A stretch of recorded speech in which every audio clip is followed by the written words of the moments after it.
The following is a translation of a recollection written by Guoyong, recounting his time training and studying under Li Ziming, who was a third-generation inheritor of Bagua Zhang under Liang. Guoyong is one of Li Ziming's 8 original disciples and a leading authority of Liang-style Bagua Zhang. Due to the length of the memoir and its translation, I will be releasing it in parts.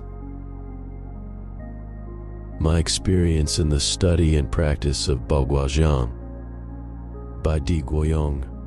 I studied and practiced Bagua Zhang under Master Li Ziming. Sometime before I began my studies of Bagua Zhang, Kongwu had recommended that I seek out and study under Master Li Ziming. At that time, Guoyong was a well-known Bagua Zhang practitioner in Beijing's Haichuan district, which is where I lived, and still do today. There were some practitioners of Bagua Zhang in the Chengfu area of Haichuan district, and I found out that they were Guoyong's students. Additionally, there was someone who practiced Bagua Zhang at the bicycle repair shop in Weigongsun village of Haichuan district.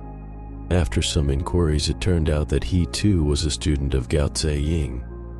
So, originally, I was going to seek out Guoyong to study Bagua Zhang with him. Back then, Kongwu and I were already very close friends, and at that time he was studying at the Beijing Institute of Physical Education, known as the Beijing Sports University today. We would often research and discuss martial arts-related issues together. Kongwu recommended that I seek out Master Li Ziming to study Bagua Zhang from, and he stated that he was both highly skilled and had very high moral character. I then went to seek out Master Li Ziming. At that time, Li Ziming was not practicing by the exhibition center as was the case later, but rather he was practicing in Shi German at the Guoyong Park. I went to Guoyong Park to find Li Ziming, and he asked me if I had studied any martial arts previously. I told him that I had practiced both Haichuan and Shaolin. Li Ziming then agreed to teach me. We didn't continue to practice at the location of Guoyong Park for much longer thereafter, but at that time the other students of Li Ziming that were present with me included Zheng Junmin and Ma Chuanshu as well as some others. Li Ziming then changed our training location to the exhibition center area. The senior gentleman Anguo Liang was also teaching Haichuan there, but he too was very interested in Bagua Zhang, and he also started to study with us under Li Ziming. Anguo Liang already had a long white beard at that time, and due to his advanced age, Li Ziming asked us to refer to him as Marshal Uncle as opposed to Marshal Brother. Anguo Liang lived in front of the exhibition center in the dormitory of the Ministry of Railroads. We practiced at the exhibition center area for many years. I recall that on my first day of training with Master Li Ziming, he asked me to perform Haichuan. After seeing my practice, he was very satisfied. He then asked me to stand in Sun Ti Shir. He said to me that post-standing practice is the basis of Haichuan, and that in fact, Bagua Zhang also has post-standing practice. He then taught me Bagua Zhang's millstone pushing palm post-standing with the upper body turned to face backwards 180 degrees. The key focus was a twisting of the body to turn to the rear with the majority of the weight being held on the rear leg. Due to this, it is far more physically demanding than Haichuan's Sun Ti Shir post-standing practice. Li Ziming would have me hold this position on one side until I couldn't bear it anymore, and then he would have me switch to the other side and repeat. This went on and on. Through this, my Bagua Zhang practice started with Bagua Zhang's post-standing practice or Zhuang. Initially, I could only hold this posture for a couple of minutes at a time, and then I would switch sides and alternate my stance. Gradually, I could hold the posture for longer durations. I was required to practice this posture exclusively for 3 months. During the period we trained at Beijing's exhibition center in front of its theater, I was working at Nunko Locomotive and Rolling Stock Machinery Factory. Every morning I would train until 6:30 a.m. and then ride my bicycle to Shi German Station and take the train to go to work. So, with that, I would arrive at the training location every morning at 5 a.m. and begin training, and train until 6:30 a.m., and then quickly ride my bicycle to the train station to go to work. It was only on Sundays, which was my day off, that I would arrive slightly later at training. I would go to train after eating breakfast, and we would train until about 10:30 a.m., after which I would go home. On Sundays, there were many more people training than on the other days of the week. In winter, in order to avoid the wind, we would train on the eastern side of the theater at the exhibition center. In summer, in order to avoid the direct scorching sunlight, we would train in front of the old Moscow restaurant at the exhibition center. In the early days of training, we would practice in a small grove that was located on the south side of the theater. After some time, they did not allow people to go into the grove, so we moved our training to the area in front of the Moscow restaurant.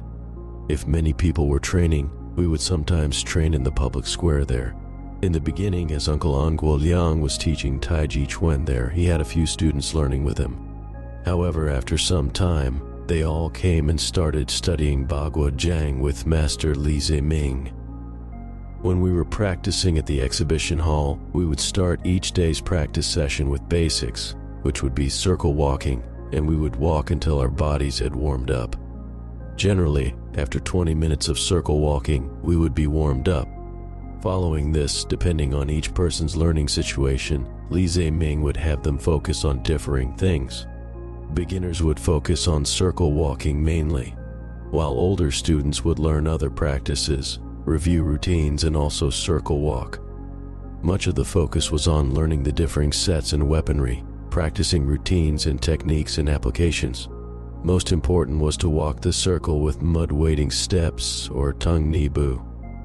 Within the Bagua Zhang classics, it states, 100 refinements are not as useful as one circle. Li Ziming paid great attention to the practice of basic skills. The practice of the 8 fixed posture palms or Ding Shi Ba Zhang and the 8 mother palms or Lao Ba Zhang were required to be practiced every day, without interruption. If you are interested in learning authentic Liang-style Bagua Zhang as handed down by Li Ziming and Guoyong, then look to the Huajin online learning program. Featuring close to 200 published lessons with new lessons added weekly, the Huajin online learning program is your premier source for learning the authentic arts of Liang-style Bagua Zhang and Hebei Xingyiquan in a complete, authentic, and systematic manner. Join today at patreon.com/Mushin Marshal Culture. During our time practicing at the exhibition center, we needed various weapons such as broadswords, straight swords, staves, and spears, etc. The task of bringing these to training and storing them was given to Sui Yunjiang, and this was because he was an electrician who worked in the electrical room of the exhibition hall. So each day he would bring the weapons out of the storage room, and following training he would take them back to be stored there. As I mentioned, in the beginning we used to practice in the small grove in front of the west side of the exhibition center. Back then we could freely practice in the small pine forest. The ground was dirt and soil, and we walked circles around the pine trees.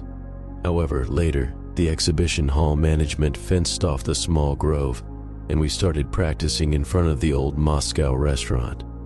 The summer mornings at the small grove were very hot, and during this time I would wear plastic sandals, which were very uncomfortable when I was circle walking. So, I would take off my shoes and practice barefoot. I would walk for half an hour like this. Once Mr. Wang Qicheng came and saw me walking barefoot and gave me the nickname Barefoot Immortal. Wang Qicheng often came to the exhibition hall and frequently shared his expertise with us. He told us stories about famous people from the past, and we liked him very much. Zhou Cunfo would also come often. He spoke with a strong Shandong accent. I visited Mr. Zhou's home twice, which was located in Shanglu Yinghutong. Mr. Zhou gave me a copy of Yin Yu Zhang's Bagua Zhang manual.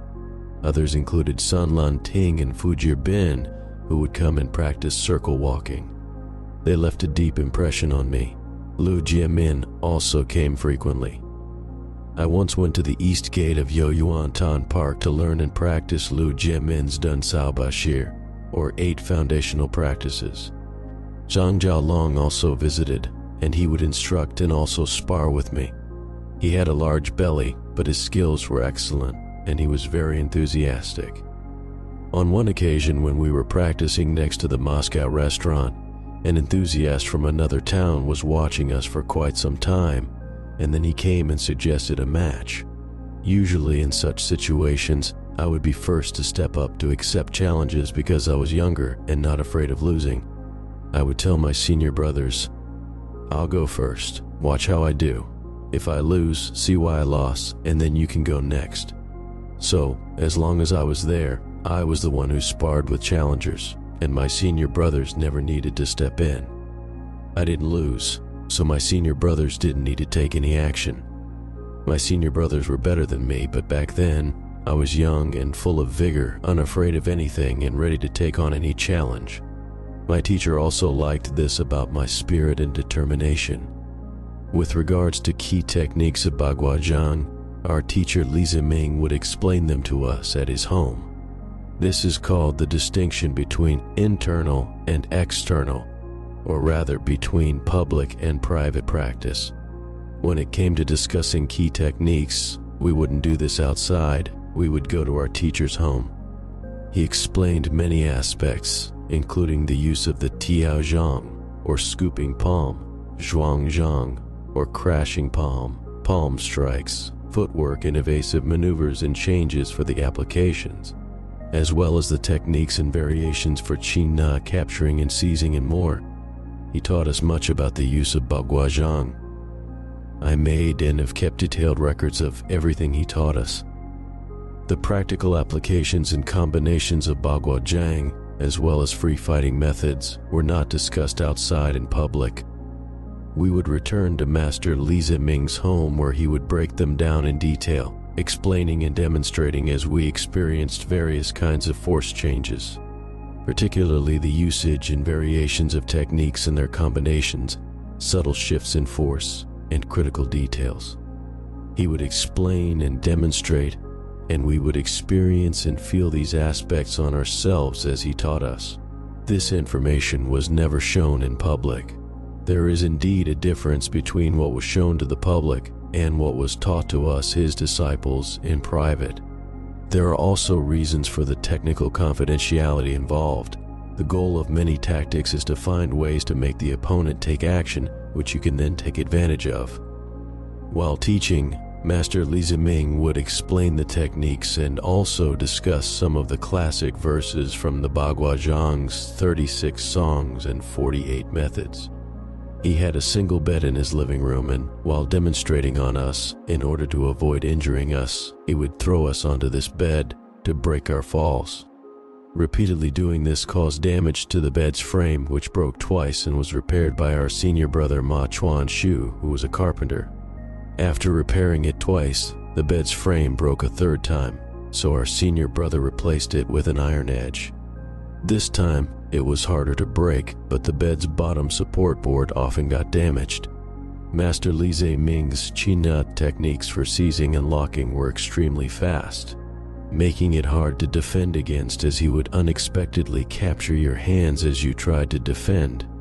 At first, our teacher could easily seize us, but as we gained experience, we tried to avoid being caught. However, no matter what we did, if his first attempt failed, his follow-up would succeed, and if his follow-up failed, then his third action would succeed. The teacher always managed to seize and lock us. Then he would explain why he could capture us and taught us how to replicate that. He taught us the key points of these techniques, which I recorded in my notebook each time. This record keeping became a very good habit of mine, which I encourage my students to do as well.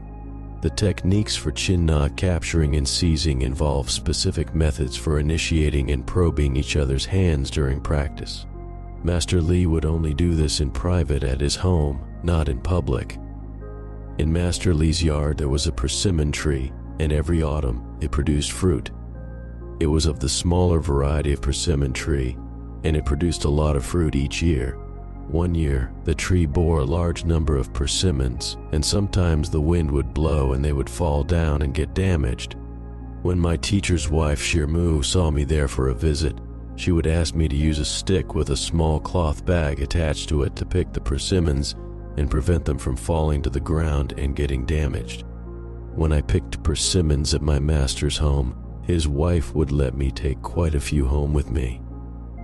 Reflecting on the small persimmon tree at my teacher's home, with its sweet yellow fruit, brings back many memories.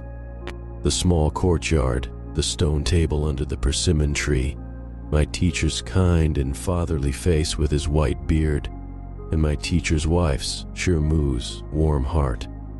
All these memories linger in my mind. In memory of our martial ancestors, to inspire ourselves and educate future generations, we must pass on our teacher's skills without reservation. We must ensure that our lineage of Liang-style Bagua Zhang continues to advance in the direction our master intended, in line with how he guided us. That concludes the first episode in this series. If you enjoyed this episode, please do subscribe to our channel, click like, and share this episode. Additionally, if you'd like to support us, you may do so through our support page at patreon.com/Mushin Marshal Culture. Another way to support us is to purchase some of our apparel, Bagua Zhang, Haichuan, and Chinese martial arts related merchandise through our online store on our official website at mushinmarshalculture.com.